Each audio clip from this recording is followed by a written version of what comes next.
नमस्कार, स्वागत आप सभी का ग्लोबल अड्डा आप देख रहे हैं और मैं हूं आपके साथ पुनीत मिश्रा। एक बदलाव, बड़ा घटनाक्रम जो है वो देखने को मिल रहा है और आज उसकी हम बात करने वाले हैं। बात दरअसल हो रही है रशिया और यूक्रेन के बीच जारी जंग की, जिसकी अंतिम समय सीमा ट्रंप ने घोषित कर दी और कहा कि अगर इस समय सीमा में पुतिन कोई फैसला नहीं लेते तो मुश्किल होगी।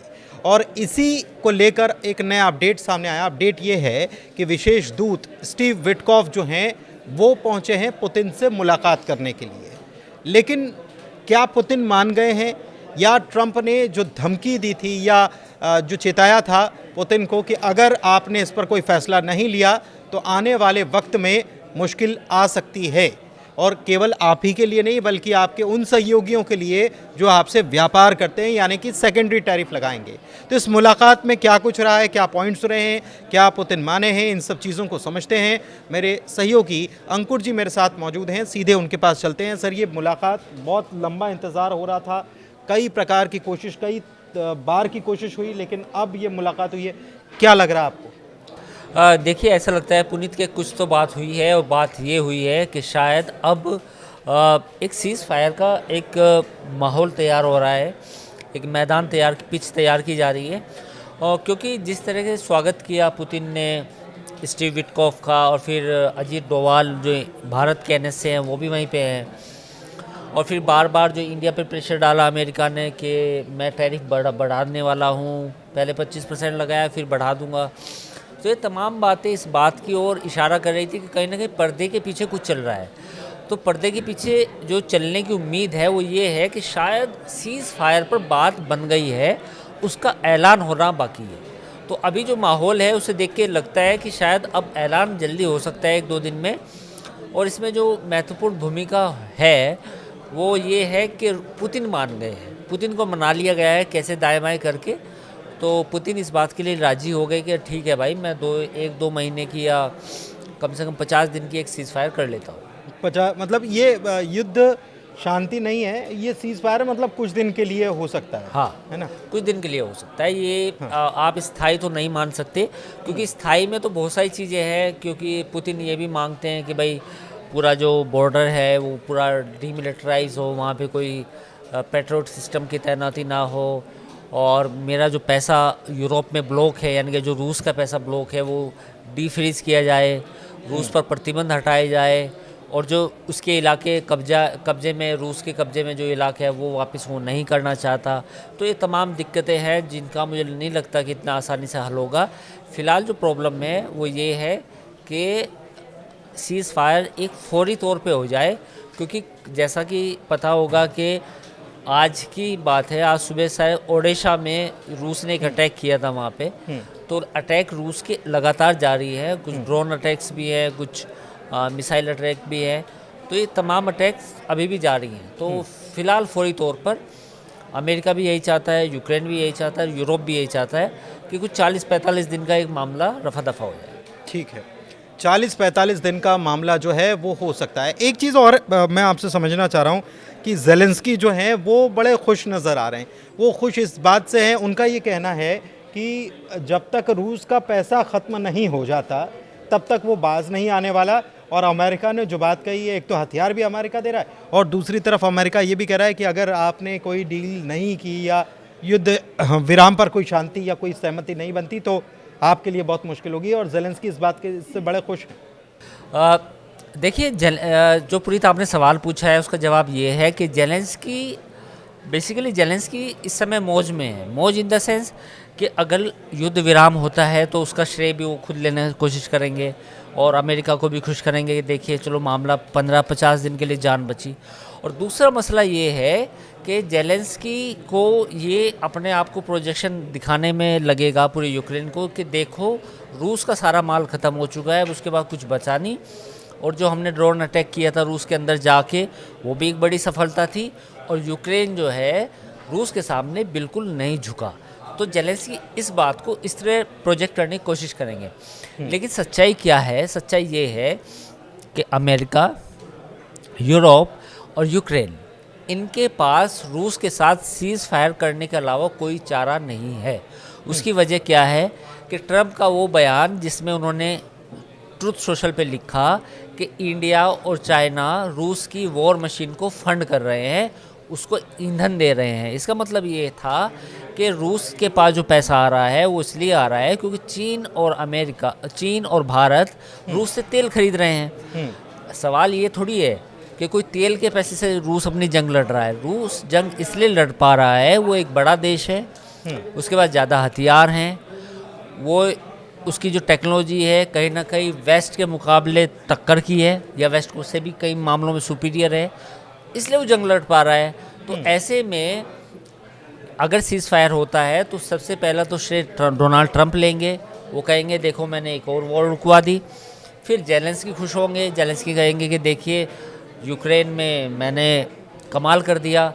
तो ये श्रेय तो ज़रूर लेंगे, लेकिन फ़िलहाल जो स्थिति है वो ये है कि सारा वेस्ट, यूरोप, अमेरिका, यूक्रेन सब रूस के सामने गिड़गिड़ा रहे हैं। अच्छा, एक चीज़ और है, मैं इसलिए आपसे ये समझना चाह रहा हूँ कि देखिए पहले भी बातचीत हुई, सऊदी में बैठक हुई, उसके बाद फिर इस्तांबुल की तरफ गए और 3 दौर की बैठक वहाँ पर भी हुई रूस और यूक्रेन के बीच।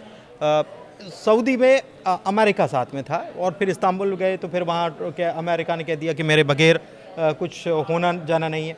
लेकिन इतने सारे दौर में कुछ निकला नहीं। एक बात ये भी आई कि ट्रंप और पुतिन आपस में मिलेंगे, लेकिन कुछ हुआ नहीं। तो क्या आपको लगता है कि ये ट्रंप की तरफ से जो डेडलाइन दी गई, पुतिन उसको स्वीकार करेंगे? उनका मतलब पुतिन अनप्रेडिक्टेबल माने जाते हैं इसलिए। नहीं, मुझे नहीं लगता कि अगर पुतिन सीज़ फायर के लिए तैयार होंगे तो वो तैयार होंगे, ऐसा नहीं है। उसमें कई बहुत सारी चीज़ें हैं। भारत का भी कहीं ना कहीं असर होगा। भारत भी पर्दे के पीछे चाहता होगा कि कुछ मामला सुलटे, क्योंकि भारत भी एकदम से कन्फ्रंटेशन नहीं लेना चाहता अमेरिका के साथ या डोनाल्ड ट्रंप के साथ। तो चीन भी नहीं चाहता, चीन को भी धंधा करना अमेरिका के साथ। तो इन सब देशों का एक तरह से प्रेशर भी है रूस पर कि भाई आप 40 या 50 दिन की एक सीज़ फायर कर लो, फिर बातचीत को आगे बढ़ा लो। और पुतिन भी अब चाहते हैं, पुतिन के कैपेसिटी है पुतिन में, जैसे हमने पुराने वीडियो में बताया था, करीब 5-6 महीने या 1 साल और लड़ सकते हैं। लेकिन पुतिन भी चाहते हैं कि 40-50 दिन का एक सीज़ फायर करके देख लिया जाए, साथ ही कुछ अपनी शर्तें भी मनवा ली जाए, क्योंकि जो रूस का पैसा है काफ़ी, वो यूरोप में बहुत काफ़ी, मतलब वहाँ पे बैंकों में फ्रीज भी है, कुछ पेमेंट्स भी उनका LNG का अटका हुआ है, तो वो भी हो जाए। तो रूस भी चाहता है, पर सबसे ज़्यादा जो मैंने पहले वीडियो में कहा कि सबसे ज़्यादा सीज़ फायर की अगर दरकार है तो वो अमेरिका को है और यूक्रेन को है। और बाकी यही वजह है कि दाएं बाएं फायर की जा रही है। फायर इन द सेंस कि इंडिया को निशाना बनाया जा रहा है, चीन को बनाया जा रहा है, ब्राज़ील को बनाया जा रहा है, लूला को। तो ये सब बाकी जो इधर उधर कवर वो फायरिंग की जा रही है ना आसपास में। लेकिन ब्राज़ील की तरफ से भी तो ये कह दिया गया कि हम आपसे बात नहीं करेंगे, हम बात करेंगे चाइना से और इंडिया से। हाँ, उन्होंने यही कहा है कि हम आपसे बात नहीं करेंगे, अब मैं बात करूंगा, तो लूला का बयान है। तो ये बेसिकली वही है कि अमेरिका दबाव बना रहा है रूस के सहयोगियों पर, जिसमें चीन है, जिसमें भारत है, ब्रिक्स है बेसिकली, ब्रिक्स पर। और वो चाहता भी है कि ब्रिक्स मजबूत ना हो। और मैंने जैसा कहा था कि ये थोड़ा सा लंबा चलेगा, अगस्त में तो आप मान के चलो। लेकिन ये बात भी है कि अगर 1-2 दिन में अच्छे रिजल्ट आए तो सीज़ फायर हो जाएगा। और अगर ये अब भी नहीं हुआ, यानी कि अभी जो स्टीव विटकॉफ वहाँ पे हैं क्रेमलिन में, और भारत के NSA भी वहाँ पे है, अगर बात अब नहीं बनी तो फिर ये मामला जाएगा अक्टूबर-नवंबर तक। मतलब ये खिंच जाएगा। तो फिर अगर मैं थोड़ा सा अगर वाला सवाल इसलिए कर ले रहा हूँ क्योंकि गुंजाइश कुछ भी हो सकती है। तो 1 हफ्ते की समय सीमा दी है और 1 हफ्ते की समय सीमा तो खत्म होने वाली है। वही मैंने कहा, नहीं माने पुतिन तो क्या करेंगे ट्रंप? तो नहीं माने तो ये मामला खींचेगा 2-3 महीने और। 2-3 महीने और अमेरिका को पैसा यूक्रेन में डालना पड़ेगा, रूस को भी पैसा डालना पड़ेगा, भारत और चीन के साथ अमेरिका की टकराहट होगी, क्योंकि 90 डेज़ का पॉज चीन के साथ है। जो टैरिफ लगाए थे चीन के खिलाफ, उसको 90 दिन के लिए पॉज किया गया था। वो 90 दिन भी पूरे हो जाएंगे, फिर चीन के साथ भी अमेरिका को फैसला लेना पड़ेगा सीधा आर या पार, भारत के साथ भी फैसला लेना पड़ेगा आर या पार। फिर ये दोनों कंट्री भी फैसला लेंगे कि भैया हम जब हम एक्सपोर्ट करने की हालत में नहीं होंगे इतने बड़े टैरिफ में, तो फिर हम एक्सपोर्ट क्यों करें अमेरिका को।